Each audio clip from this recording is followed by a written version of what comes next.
하나님 말씀은 시편 1편 1절에서 3절입니다. 구약 성경 805페이지입니다. 구약 성경 805페이지. 시편 1편 1절에서 3절 말씀 우리 다 같이 합독합시다. 1절 시작. 복 있는 사람은 악인들의 길을 따르지 아니하며 죄인들의 길에 서지 아니하며 오만한 자들의 자리에 앉지 아니하고 오직 여호와 율법을 절구하여 그의 율법을 주야로 묵상하는도다. 그는 시내가 심은 나무가 철을 따라 열매를 맺으며 그 잎사귀가 마르지 아니한 같으니 그가 하는 모든 일이 다 형통하리로다. 아멘. 오늘은 복 있는 사람에 대해서 말씀을 전하고자 합니다. 지난 한 주간 동안 또 나의 힘이 되신 여호와여 내가 주를 사랑하나이다, 이 말씀 시편 18편 1절을 되새김하셨으리라 굳게 믿습니다. 길을 걸어가실 때에도, 앉았을 때에도, 누웠을 때에도, 일어날 때에도 나의 힘이 되신 여호와여 내가 주를 사랑하나이다라는 되새김 말씀을 통해서 성령의 지배 지식 감동을 받았을 뿐만 아니라 성령과 동행 내주 동거 임재하셨으리라 믿습니다.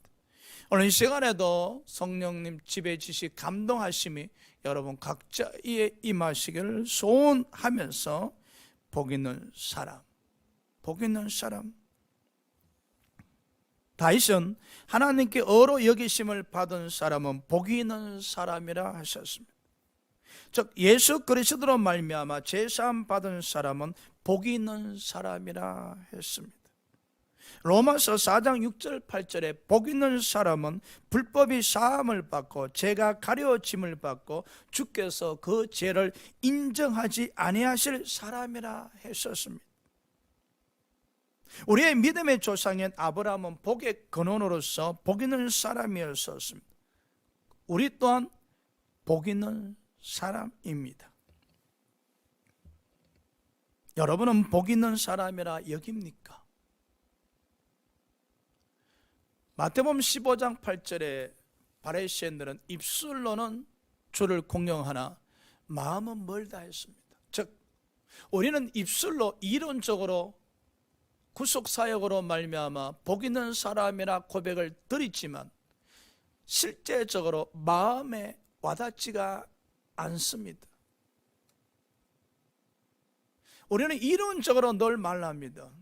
예수 그리스도로 말미암아 제사함 받았기에 하나님의 자녀가 되었기에 우리는 복 있는 사람이라고.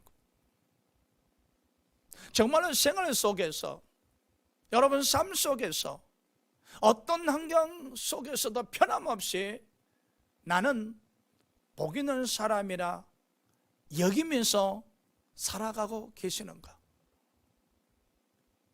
복 있는 사람이라 여기면서 살아가신다면 우리는 은혜 가운데 살아가실 겁니다.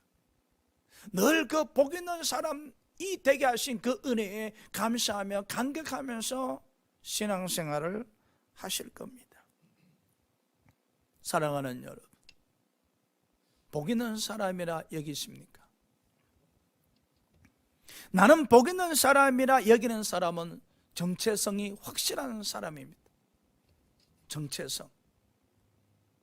나는 주님으로 말미암아 복 있는 사람이 되었으니 나는 복 있는 사람이다. 흔들림이 없어야 됩니다. 바람이 불고 파도가 일어나고 창수가 몰아친다 할지라도 나는 복 있는 사람이라. 어떤 어려움의 환경에 지배를 받는다 할지라도 나는 복 있는 사람이다. 꺾으림을 당하거나 멸망할 환경을 만날다 할지라도 나는 복 있는 사람이다. 낙심한 일을 만났다 할지라도 정체성이 흔들리지 않는 나는 복 있는 사람이다 라고 고백을 할 수가 있어야 됩니다. 마귀는 끊임없이 우리의 정체성을 흔들어 버립니다. 마귀가 베드로를 밀가부로 듯이 흔들었다 했었습니다. 오늘 마귀가 우리를 밀가부로 듯이 흔들어 버립니다. 우리의 정체성이 흔들릴 때가 있습니다. 그러나 성령으로 믿음으로 충만한 사람들은 이 정체성이 흔들리지 않습니다. 나는 복 있는 사람이다. 이 확실한 정체성을 가질 때 비로소 우리는 자존감을 가질 수가 있습니다. 예수 그리스도로 말미암아 나는 복 있는 사람으로서 하나님의 자녀야. 하나님의 자녀란 이 자존감, 자아 존중감을 가질 수가 있어야 됩니다. 나는 보통 사람이 아니야. 나는 하나님의 자녀야. 택함받은 하나님의 자녀야. 정말로 가치 있는 사람이야. 자아 존중감, 자신에 대한 자존감이 있어야 됩니다. 정체성과 자존감을 확실히 가질 때 비로소 나는 복 있는 사람으로서 인생관을 가질 수가 있습니다. 나를 복 있는 사람으로 삼으신 그 은혜 갚는 길이 내 인생의 목표라, 내 신앙의 목표라 여기는 그 인생관, 그 인생관을 가질 때 비로소 우리는 가치관을 가질 수가 있습니다. 나의 삶에 예수 그리스도와 동행하며 그 예수 그리스도를 믿고 그 예수 그리스도와 함께하는 것이 가장 가치 있는 삶이다. 복 있는 사람은 정체성이 확실하셔야 됩니다. 자존감이 있습니다. 인생관이 있습니다. 가치관이 있습니다. 그래야 할 때 우리는 복 있는 사람으로서 흔들리지가 않습니다. 오늘 시편 시인은 고백했습니다. 복 있는 사람은 첫 번째, 죄인들의 길에 서지 않는다. 1절입니다. 복 있는 사람은 악인들의 길을 따르지 아니하며 죄인들의 길에 서지 아니하며 오만한 자들의 자리에 앉지 아니하고, 여기에 보면은 악인들의 길을 따르지 아니하면, 악인들의 길을 따른다는 것은 죄인들의 길에 서 있는 겁니다. 오만한 자들의 자리에 앉는 것은 바로 죄인들의 길에 서 있는 겁니다. 자, 오늘 복 있는 사람임에도 불구하고 죄인들의 길에 서 있는 사람들이 있습니다. 이 죄인의 길은 넓은 길로서 곧 멸망으로 인도하는 길이라고 마태복음 7장 13절에 기록하고 있습니다. 이 죄인의 길은 로마서 5장 14절에 사망이 왕노릇하는 길입니다. 요한일서 3장 8절에 이 죄인의 길은 마귀에게 속한 길이라 하였습니다. 로마서 6장 12절에 이 죄인의 길은 죄가 지배하는 길이라 했습니다. 정리하면 이 죄인의 길에 서 있는 사람들은 바로 사망의 길에 서 있는 사람들이고, 바로 죽음의 길에 서 있는 사람들이고, 바로 지옥행 길에 서 있는 사람들이라고 이야기하고 있습니다. 오늘 많은 사람들이 신앙생활 하시다가 이 죄인의 길로 걸어가는 사람들이 너무나 많습니다. 디모데후서 4장 10절에 대마 보십시오. 세상을 사랑하여 바울을 버리고 떠났습니다. 얼마 전까지만 해도 교회에 열심히 출석하셨는데 믿음의 길로 걷던 김 집사가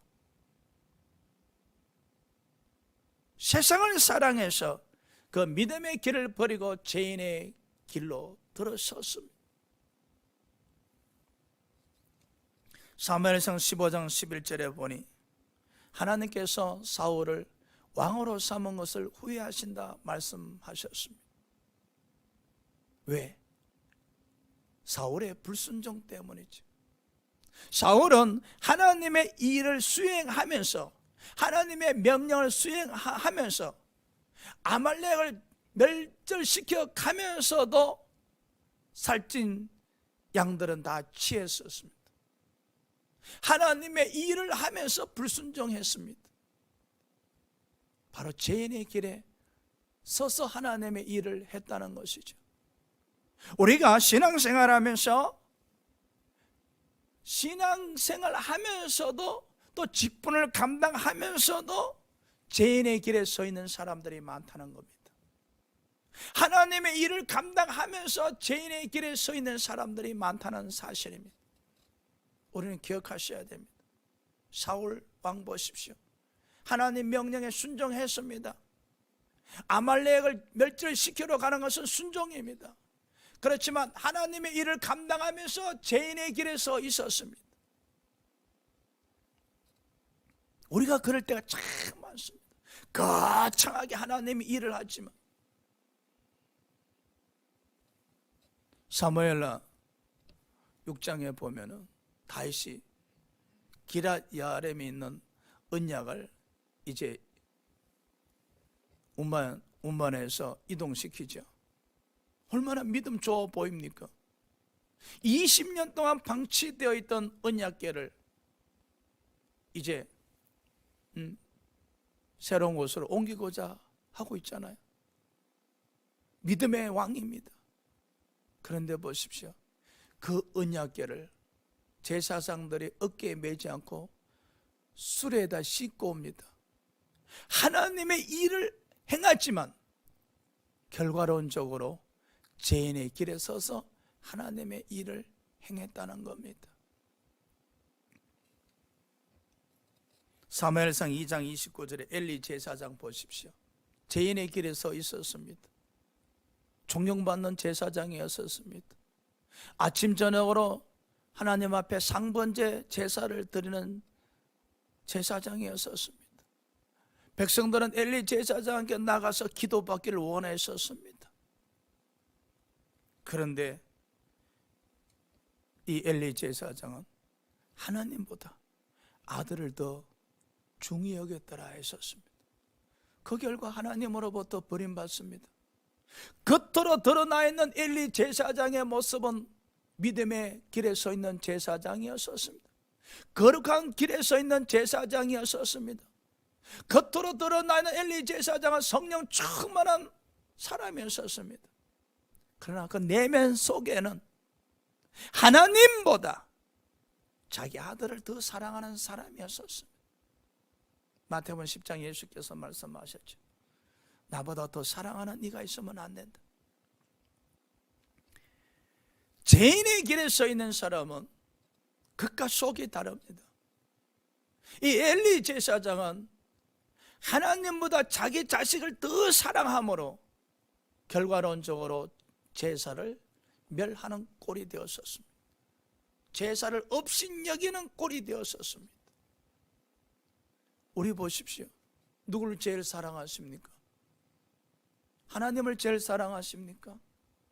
가족을 제일 사랑하십니까? 자식을 제일 사랑하십니까? 우리 기도 때 나타납니다. 우리는 기도 드릴 때 가장 넘버원 우선순위가 가족이고 자녀들이지 않습니까? 마태복음 6장 33절에 먼저 너희는 그의 나라와 의를 구하라 하셨습니다. 하나님의 사랑 우선순위는 너희는 먼저 그의 나라와 의를 구하라 하셨습니다. 하나님을 제일 사랑하는 사람들은 그의 나라와 의를 구하실 겁니다. 바로 믿음의 길에 서 있는 사람들이죠. 성령의 이끌림 받는 사람들이지요. 그러나 죄인의 길에 서 있는 사람들은 기도를 드리지만은 가장 사랑하는 사람이 하나님이 아니라 가족이란 겁니다. 요한복음 13장 2절에 사탄으로 말미암아 죄인의 길에 설 수도 있습니다. 가룟 유다 부족함이 없는 예수 그리스도의 제자였었습니다. 그러나 보십시오. 사탄에 의해서 지배를 당하니 예수를 파는 자가 되었었습니다. 우리가 믿음의 길로 걸어가시다가도 사탄의 지배를 받아서 게임에 넘어가게 되면 죄인의 길에 설 수밖에 없습니다. 그래서 우리는 끊임없이 마귀를 대적하셔야 됩니다. 사탄은 우는 사자처럼 우리를 삼키고자 공격해오고 있습니다. 이 공격에 당하게 되면 우리는 죄인의 길에 설 수밖에 없습니다. 죄인의 길로 떨어질 수밖에 없습니다. 대적하셔야 됩니다. 굳건한 믿음을 가지셔야 됩니다. 그리할 때 우리는 죄인의 길에서 벗어나서 믿음의 길로, 영생의 길로, 축복의 길로, 거룩한 길로 걸어갈 수가 있게 됩니다. 한마디로 이 죄인들의 길에 서 있는 사람들은 믿음이 없는 사람들입니다. 믿음이 없는 사람들. 믿음이 없는 사람들은 죄인의 길로 걸어갈 수밖에 없습니다. 세상의 길로 걸어갈 수밖에 없습니다. 사망의 길로 걸어갈 수밖에 없습니다. 죽음의 길로, 지옥의 길로 걸어갈 수밖에 없습니다. 이 죄인들의 길에 서 있는 사람들은 갈라디아서 5장 17절의 말씀처럼 육체의 소욕을 이루기 위해서 끊임없이 성령을 대적하고 거스리는 자들입니다. 성령을 거역하고 거스리는 자, 성령의 음성을 듣지 못하는 자들, 마치 육신에 속한 자처럼 성령의 가르침을 받지 못하는 자들, 성령과 상관없는 자들입니다. 안타깝지 않습니까? 고린도전서 3장 1절에 2절에 보면은 그들은 구원받은 백성임에도 불구하고 육신에 속한 자로서 시기와 분쟁이 있다 했었습니다.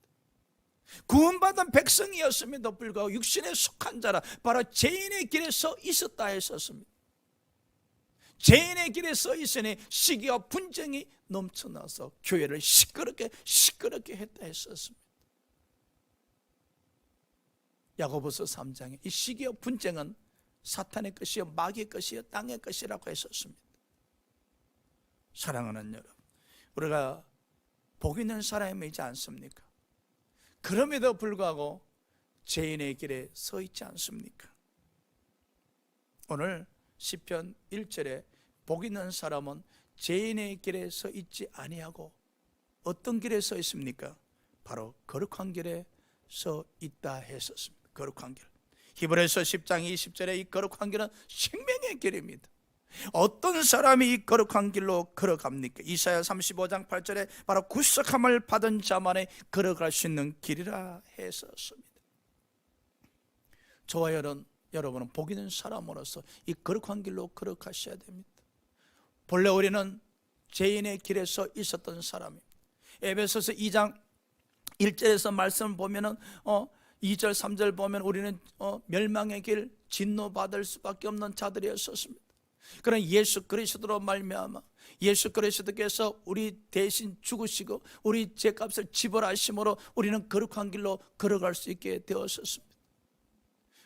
복 있는 사람으로서 이제 거룩한 길로 걸어갈 수 있게 되었습니다. 그래서 로마서 6장 22절에 거룩한 길로 걸어가는 사람들은 죄로부터 해방되고 하나님께 종이 되어 거룩함에 이르는 열매를 맺습니다. 우리는 거룩함의 열매를 맺어야 됩니다. 에베소서 4장 23, 24절에 보면은 이제 옛 사람의 옷을 벗어야 됩니다. 새로운 심령으로 새 사람의 옷을 입으셔야 됩니다. 바로 거룩함입니다.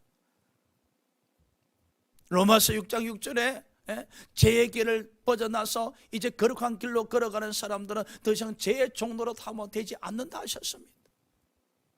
죄의 종로로 하면 안 됩니다. 이제 죄에서 해방돼서 의의 종이 되어서 영생을 얻은 자로서 거룩함의 열매를 맺는 자들이 되셔야 됩니다. 그래서 우리의 지체를 죄의 길에서 있지 말고 우리의 지체를 거룩함의 열매를 맺는데 사용이 되어져야 한다는 사실입니다. 본래 우리는 죄인의 길에 서 있었습니다. 어떻게 거룩한 길로 걸어갈 수 있게 되었습니까? 고린도전서 6장 9절에 11절에 말씀하고 있습니다. 하나님의 나라를 유업으로 받지 못한 자들, 곧 불의한 자, 우상숭배하는 자, 탐욕을 부리는 자들이 우리 주 예수 그리스도의 이름과 우리 하나님의 성령 안에서 씻음과 거룩함과 어렵다 하심을 받았다 했었습니다. 바로 죄인의 길에 서 있던 저와 여러분이 성령의 씻음과 어렵다 하심을 받았기에 거룩한 길로 걸어갈 수 있게 되었다는 겁니다. 얼마나 감사합니까? 우리가 잘나서 거룩한 길로 걸어갈 수 있게 되어진 것이 아닙니다. 예수 그리스도로 말미암아 성령의 씻음으로 말미암아 복 있는 사람이 되어서 거룩한 길로 걸어갈 수 있게 되었다는 사실입니다. 사도행전 19장 19절에도 보면은 마술사들이 나옵니다. 그들은 죄인의 길에 서 있었던 사람들입니다. 그런데 말씀을 통해서 은혜를 받았었습니다. 그들은 마술하는 모든 책을 불살라버리고 오직 예수 그리스도를 따르는 자들이 되어 있었습니다. 그럼요, 죄인의 길에 서 있다가 거룩한 길로 걸어가는 사람들은 죄인의 길에 서 있던 모든 것을 불살라버리고 이제는 거룩한 길로 걸어가는 자가 되셔야 됩니다. 저희들은, 저와 여러분 복 있는 사람이지 않습니까? 복 있는 사람들은 죄인의 길에서 벗어나서 거룩한 길로 걸어가셔야 됩니다. 이 거룩한 길로 걸어가는 사람들은 고린도전서 15장 10절 오직 은혜로 사는 사람들. 사도 바울이 고백했잖아요. 지금까지 나된 것은 오직 은혜라. 은혜라. 이 복 있는 사람들은 거룩한 길로 걸어갈 때 은혜로 걸어갑니다. 은혜로. 지금까지 나된 것은 은혜라. 사도 바울이 디모데전서 1장 15절에 보면 죄인 중에 괴수라 했었습니다. 그랬던 사도 바울, 죄인의 길에 서서 우두머리 역할을 했던 사도 바울이 성령의 빛으로 말미암아 거룩한 길로 걷게 되었지 않습니까? 거룩한 길로 걸어간 사도 바울은 은혜라, 은혜라, 은혜라. 지금까지 죄인의 길에서 벗어나서 거룩한 길로 복 있는 사람으로서 신앙생활하면서 살 수 있었던 것은 바로 은혜란 겁니다. 그럼요, 저와 여러분이 복 있는 사람으로서 거룩한 길로 걸어가고 있지 않습니까? 우리 입술의 고백에서 은혜가 넘치셔야 됩니다. 이론적 은혜가 아니라, 지식적 은혜가 아니라 이 마음에서 우러나오는 은혜 말입니다. 이 은혜에 의해서 지배를 당하는 은혜의 고백이 있어야 됩니다. 은혜에 의해서 지배를 당하는 사람들은 바로 예수 그리스도로 말미암아 자족이죠. 예수 그리스도로 말미암아 자족이라는 것은 예수 한 분이면 족하다는 겁니다. 예수 한 분이면 족하다는 삶, 신앙관이 바로 은혜로 사는 사람들입니다. 복 있는 사람으로서 거룩한 길로 걸어가는 사람들은 믿음의 사람들입니다. 오직 믿음, 오직 믿음. 믿음으로 사는 사람들입니다. 믿음의 생각을 하고, 믿음의 말을 하고, 믿음의 행동을 하고, 믿음에서 절제를 가고, 믿음의 가치관을 가지고, 믿음의 인생관을 가집니다. 그럼요, 믿음으로 사는 사람들입니다. 갈라디아서 2장 20절에 말씀하셨잖아요. 이 거룩한 길로 걸어가는 사람들은요, 자신이 죽습니다. 내가 죽습니다. 왜 죽어야 됩니까? 레위기 19장 2절에 하나님이 거룩하니 너희도 거룩하라. 우리가 거룩한 길로 걸어가면서 거룩한 열매를 맺기 위해서는 우리 자신이 죽어야만이 거룩한 길로 걸어가면서 거룩한 열매를 맺을 수가 있습니다. 고린도전서 15장 30절인가 사도 바울은 그러죠. 나는 날마다 죽는다. 죽어야 됩니다. 죽어야만이 거룩한 길로 걸어가면서 거룩한 열매를 맺으면서 내 안에 살아계신 예수 그리스도를 믿는 믿음으로 살아갈 수가 있습니다. 내가 살아있는 상태에서는 믿음으로 살아갈 수가 없습니다. 내가 죽어야만이 내 안에 계신 예수 그리스도가 나타나기 시작하는 겁니다. 우리가 날마다 죽어야만이, 고린도전서 9장 27절의 말씀처럼 말씀 되시김을 통해서 날마다 우리를 채찍질 하셔야만이, 내가 죽어야만이, 내 자아가 깨어져야만이 내 안에 살아계신 예수 그리스도가 나타나시는 겁니다. 그래야 할 때 그 예수 그리스도를 믿는 믿음으로 살아가는 겁니다. 믿음으로 살아갈 때 비로소 우리는 거룩한 길로 걸어가면서 거룩한 열매를 맺을 수가 있다는 사실입니다. 갈라디아서 5장 25절에 이 거룩한 길로 걸어가는 사람은 성령으로 살면 성령으로 행하는 자들입니다. 바로 성령의 인도함을 받는 자들입니다. 성령의 지배지시 감동을 받는 자들입니다. 사랑하는 여러분, 우리는 복 있는 사람입니다. 죄인의 길에 서 있으면 안 됩니다. 의인의 길, 거룩한 길, 믿음의 길, 생명의 길로 걸어가셔야 됩니다. 요한복음 14장 6절에 내가 곧 길이요 진리요 생명이니라. 예수 그리스도로 말미암아 놓여진 구식의 길, 구원의 길로 걸어가셔야만이 우리는 의의 종이 되어서 거룩한 열매를 맺을 수 있음을 기억하셔야 됩니다. 자, 두 번째 복 있는 사람은 율법을 주야로 묵상한다 했었습니다. 오직 여호와 율법을 즐거워하여 그의 율법을 주야로 묵상하는 하는도다. 자, 성경 구절 보세요. 오직 여호와 율법을 즐거워하여라고 했습니다. 와닿지 않습니까? 말씀을 즐거워하여라고 했었습니다. 근데요, 더러 성도님들 중에 말씀을 주야로 묵상하시는 분들이 계십니다. 1독 하시기 위해서 10독 하시기 위해서 100독 하시기 위해서 말씀을 주야로 묵상하시는 분들이 계십니다. 근데요, 말씀이 즐거워하는 가운데 주야로 묵상하셔야 됩니다. 우리는 되시기 많은 말씀이 즐거우셔야 됩니다. 나의 힘이신 여호와여 내가 주를 사랑하나이다. 되시기 하실 때 그 되시기 말씀이 즐거워하셔야 됩니다. 즐겁다. 감정이 움직인다는 것이죠. 이 영적 감정이 움직인다는 거예요. 우리 이 마음속에서 어떤 현상이 일어나고 있다는 겁니다. 즐거움의 방법은 참 많이 있습니다. 전도서 기자도 이야기했죠. 이 즐거움은 하나님의 선물이라고. 낙을 누리는 것, 즉 즐거움은 하나님의 선물이라 했었거든요. 어떻게 우리 심령 속에서 이 말씀을 통해서 즐거움이 쏟아날까? 요한복음 4장 10절에 예수께서 우물가에 찾아온 사마리 여인에게 생수를 주셨습니다. 내가 주는 생수를 마시면 영원히 목마르지 아니하리라 하셨습니다. 생수. 우리가 나의 힘이 되신 여호와여 내가 주를 사랑하나이다 끊임없이 되새김하실 때 우리 심령 속에서 생수가 넘쳐나셔야 됩니다. 그런데 복 있는 사람은 말씀을 즐거워할 수밖에 없습니다. 왜? 복 있는 사람은 성령에 의해서 복 있는 사람이 되었지 않습니까? 성령에 의해서 자신이 복 있는 사람임을 깨닫게 되었지 않습니까? 복 있는 사람은 기본적으로 성령의 지배 지시 감동을 받는 사람들입니다. 이 복 있는 사람으로서 성령의 인도함을 받는 가운데 끊임없이 말씀을 되새김질할 때 그 되새김하는 말씀에 성령의 기름 부심이 역사하실 때 성령과 교제가 이루어질 때 그 말씀은 생명의 말씀이 되어질 때 그래서 생수를 공급받을 수가 있습니다. 생수가 말입니다.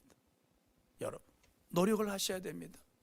우리가 복 있는 사람 되는 것은 하나님의 은혜로 되어졌지만 이제 복 있는 사람으로서 우리는 신앙생활에서 믿음이 견고하고 승리하기 위해서는 노력을 하셔야 됩니다. 말씀 되시기 위해서 노력을 하셔야 된다. 기도를 하시기 위해서 노력을 하셔야 됩니다. 찬양을 드리기 위해서 노력을 하셔야 됩니다. 노력이 필요합니다, 여러분. 말씀을 위해서 노력이 필요합니다, 여러분. 주야로 묵상하라 노력입니다, 여러분. 노력이 있어야 됩니다. 주야로 말입니다. 우리 주야로 말씀을 되새김하셔야 됩니다. 되새김할 때 성령의 기름 부으심을 사모하십시오. 나의 힘이신 여호와여 내가 주를 사랑하나이다. 되새김하실 때 그 말씀에 성령의 기름 부으심을 사모하십시오. 성령과 교제가 이루어지도록 사모하십시오. 되새김하는 말씀이 생명의 말씀이 되도록 사모하십시오. 그 되새김 말씀을 통해서 깨달음의 축복이 일어나도록 사모하십시오. 되새김 말씀을 통해서 생수가 공급되어지도록 사모하십시오. 생수가 공급되어질 때 깨달을 수가 있고 이 심령 속에서 기쁨이 샘솟지 않습니까? 이 심령의 변화가 일어나야 됩니다, 여러분. 이론적으로 말씀이 즐거워 그렇게 말씀하지 마시고요. 우리는 실제적 역사가 있어야 됩니다. 시편 119편 162절에 이 말씀이 어느 정도 즐거운가. 사람이 많은 탈취물을 얻은 것처럼 나는 주의 말씀을 즐거워하나이다. 탈취물, 노량물 가졌을 때 얼마나 즐겁습니까? 그와 같이 말씀을 되새김질할 때 즐겁다는 겁니다. 시편 119편 103절에 이 말씀이 즐거울 때 이 말씀이 내 입의 꿀보다 더 달다고 말씀하셨습니다. 얼마나 행복입니까? 얼마나 행복입니까? 이것이 바로 말씀을 통한 영적 행복이라고 이야기합니다. 오늘날 보십시오. 많은 사람들이 그저 1독, 2독, 10독, 100독 하기 위해서 성경을 주야로 묵상합니다. 즐거움이 없습니다. 지식은 조금 늘었을지 모르지만 즐거움이 없습니다. 그렇게 되어지면 그건 지식이고 성경 공부가 되지 않습니까? 늘 입으로 이야기합니다. 이 성경은 성령의 감동 받은 자들이 기록한 것이라고, 하나님의 말씀이라고. 이론이 실제가 되셔야 됩니다. 지식이 실제가 되셔야 됩니다. 이 말씀을 통해서 이 심령 깊은 곳에서 이 영적 갈증함이 일어나야 됩니다. 갈급함이 일어나야 됩니다. 사슴이 시냇물 찾듯이 우리 이 심령이 말씀을 향한 갈급함이 있어야 됩니다. 갈급함이 있다는 것은 즐거움이 있다는 겁니다. 말씀의 맛을 느낀다는 겁니다. 그러게 하기에 그 말씀을 더 깊이 알길 원하기에 이 심령에서 갈급함이 터지는 거 아닙니까? 말씀이 즐거우셔야 됩니다. 여러분 생에 단 한 번이라도 이 말씀이 너무, 말씀 때문에 즐겁고 이 말씀이 너무 꿀보다 더 달아서 24시간 밤을 지새우면서 말씀을 되새김함에도 불구하고 눈도 피곤하지 아니하고 목도 아프지 아니하고 어깨도 아프지 않고 그래도 너무나 행복한 길, 시간 가는 줄 모르는 길, 시간 가는 줄 모를 정도로 이 말씀이 꿀보다 더 달고 이 말씀이 너무나 즐거운 길이라. 한 번쯤은 실제적으로 체험하시기 바랍니다. 그래서 말씀과 동행하는 겁니다. 그래야 할 때 여러분 되시기만 말씀이 여러분에게 생명이 되시는 말씀이 됩니다. 그래야 할 때 그 말씀이 여러분에게 생수가 됩니다. 그 생수가 되는 말씀을 통해서 우리는 성령의 지배지시 감동과 성령의 인도하심을 받을 수 있는 겁니다. 그래서 시편 119편 105절에 주의 말씀은 내 발의 등이요 내 길의 빛이니라고 고백할 수가 있는 겁니다. 모든 말씀이 우리의 등불이 되는 건 아닙니다. 모든 말씀이 우리 인생의 길을 밝혀주는 빛이 되는 거 아닙니다. 모든 말씀이 여러분의 어둠의 인생길을 밝혀주는 역할을 하는 것이 아닙니다. 여러분, 이 말씀이 생수가 되었을 때, 이 말씀이 여러분에게 생명이 되었을 때, 이 말씀을 통해서 성령과의 교제가 일어날 때 비로소 그 말씀이 우리 인생길에, 우리 신앙에 있어서 빛이 되고 등불이 되는 겁니다. 환하게 비춰지는 등이 되고 빛이 되는 겁니다. 그래서 말씀을 통해서 우리가 인도함을 받는다고 이야기합니다. 말씀을 통해서 인도하심을 받는다고 이야기하는 겁니다. 이와 같이 말씀이 즐겁고 말씀이 꿀보다 더 달고 말씀이 등불이라고 체험하는 자들은 시편 119편 148절에 내가 이 말씀을 되새김하려고 새벽녘에 눈을 떠나이다. 왜? 말씀이 너무 좋기 때문에 새벽녘에 눈을 떠서 조용히 말씀을 읊조린다는 겁니다. 말씀을 되새김한다는 거예요. 얼마나 아름답습니까, 여러분? 복 있는 사람은 죄인의 길에 서지 아니하고 거룩한 길로 걸어가는 가운데 끊임없이 말씀을 되새김하는 사람입니다. 이 말씀 되새김을 통해서 성령과의 교통이 이루어지는 사람입니다. 이 말씀 되새김을 통해서 평안을 얻는 사람입니다. 이 말씀 되새김을 통해서 성령의 인도함을 받는 사람들입니다. 이 말씀 되새김을 통해서 하늘나라를 맛보는 사람들입니다. 이 말씀이 꿀보다 더 달다는 것은 하늘나라를 맛본다는 겁니다. 하늘나라를 맛본다는 겁니다, 여러분. 그래서 우리가 기도 드릴 때도 말씀의 지배받게 하여 주시옵소서. 말씀의 지배. 복 있는 사람은 죄의 지배를 받는 것이 아니라 거룩한 길로 걸어가면서 말씀의 지배를 받는 겁니다. 그 말씀을 통해서 하늘나라 맛을 체험하는 겁니다. 비로소 행복한 자가 되는 것이죠. 비로소 즐거운 자가 되는 것이죠. 낙을 누리는 자가 되는 것이죠. 사랑하는 여러분 심령이 말씀에서 즐거움이 넘치시길, 말씀에서 행복하시길, 말씀에서 기쁨이 가득 차시길 주의 이름으로 기원합니다. 자, 세 번째 복 있는 사람은 다 형통하리로다. 3절입니다. 그는 시내가에 심은 나무가 철을 따라 열매를 맺으며 그 잎사귀가 마르지 아니한 같으니 그가 하는 모든 일이 다 형통하리로다. 성도들이 좋아하십니다. 예수 믿고 형통해졌네. 다 좋아하십니다.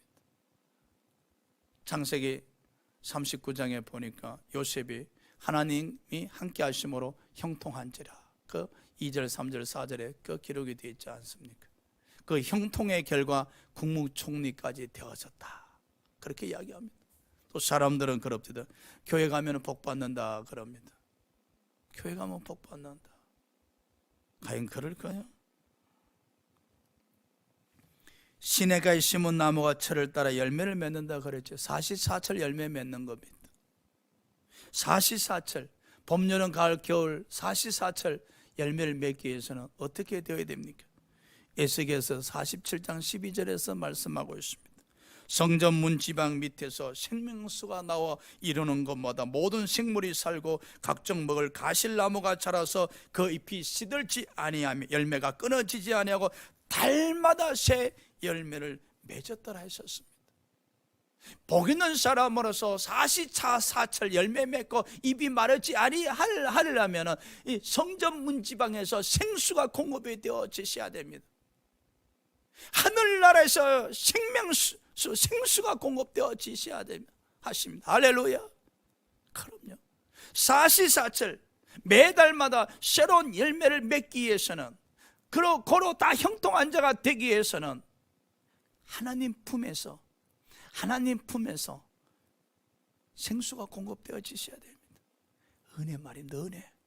하나님의 은혜가 끊임없이 공급되어지셔야 됩니다. 이 하나님의 은혜가 사시사철 마르지 아니하도록 공급되어지기 위해서는 바로 복 있는 사람으로서 거룩한 길로 걸어가셔야 됩니다. 우리가 복 있는 사람으로서 거룩한 길로 걸어갈 때 하나님께서 우리에게 주시는 축복이 바로 형통하심입니다. 여러분이 형통하게 해달라고 애걸 복걸해서 형통하게 되는 것이 아니라, 여러분이 기도를 드림으로 형통하게 되는 것이 아니라, 이미 우리는 복 있는 사람들로서 거룩한 길로 걸어가실 때, 거룩한 길로 걸어가면서 성령의 지배 지시 감동 받으실 때에 우리는 형통할 수밖에 없습니다. 그럼요. 오늘 시편 저자가 말씀하고 있지 않습니까? 복 있는 사람으로서 거룩한 길로 걸어가라고 명하고 있습니다. 거룩한 길로 걸어가면서 성령의 지배 지시 감동을 받으셔야 됩니다. 거룩한 길로 걸어가면서 대세의 말씀을 통해서 성령과 교통이 이루어지셔야 됩니다. 그리할 때 생수가 공급되어짐으로 말미암아, 은혜가 공급되어짐으로 말미암아 사시사철 열매가 맺어진다고 하고 있지 않습니까? 그가 하는 모든 일이 다 형통하리로다. 이 얼마나 놀라운 축복입니까? 사랑하는 여러분, 나는 여러분이 다 형통하길 원합니다. 그래야 하기 위해서는 복 있는 사람임을 기억하시기 바랍니다. 거룩한 길로 걸어가시기 바랍니다. 말씀 되새김질 하시기 바랍니다.